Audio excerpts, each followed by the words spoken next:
さあ始まりました古民家 DIY の時間です。前回の動画で差し鴨居と柱の塗装をやってきましたので、今回はいよいよ天井をやっていきます。作業手順としましては、野縁を作って断熱材を入れて、そして天井材を貼っていきます。今回の動画ではまずは野縁と断熱をやっていきます。今回の天井部分はこちら。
今から野縁を組んでいくんですけど、普通は多分ここ303ピッチぐらいで、幅広やったら450ピッチで取っていくみたいです。ここはもう既存で480ピッチで細が切ってあるんで、もうそれを利用して480ピッチで置いて、で次こうですね、これも910ピッチ、900か910ピッチが理想みたいなんですけど、ちょうどにはなかなかいかないので、これはもう半分しながら、針とぶつかるところなんかもあるんで、ここは多分1070ぐらいで、こっちはね910でいこうと思います。でここがねちょっと1メーター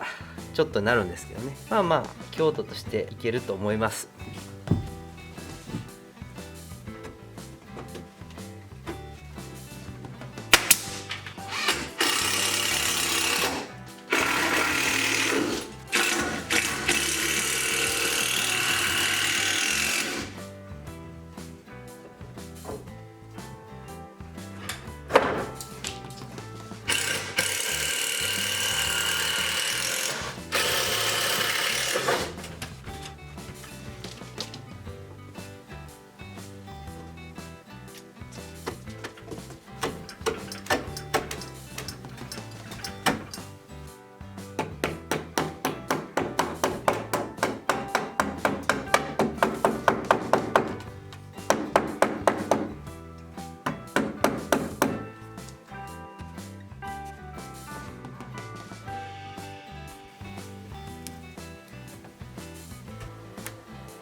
すごいパンパン。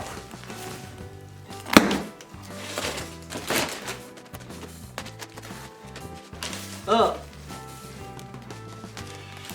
おうおうおうじゃあ膨らんでいく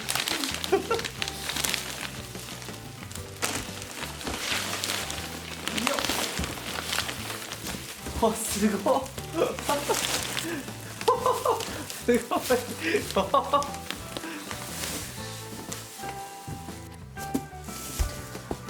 こっちの印字の方の面が防湿層で、この印字の面を室内側に向けて取り付けるっていうことですね。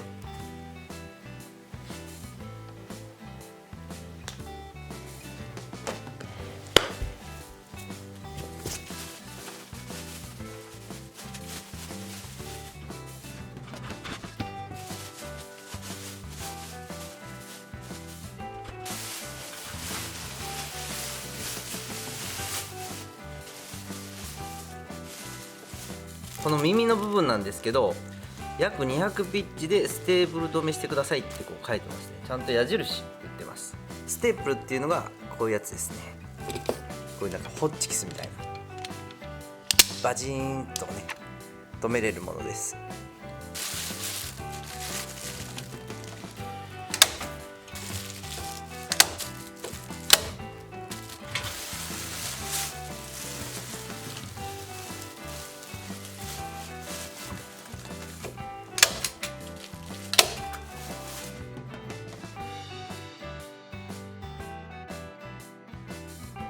いい感じにね作業が進み出したんですけど、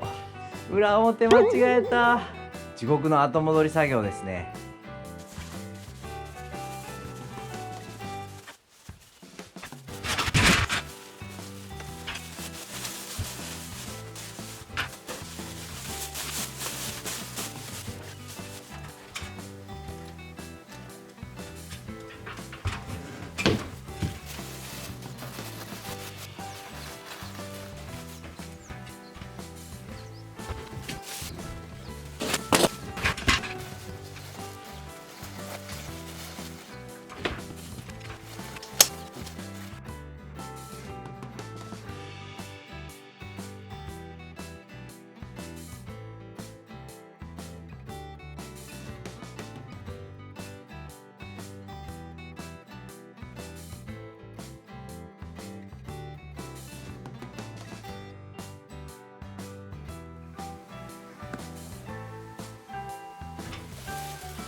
最後まで見ていただきありがとうございます。これで天井の下地部分が完成しました。いやノ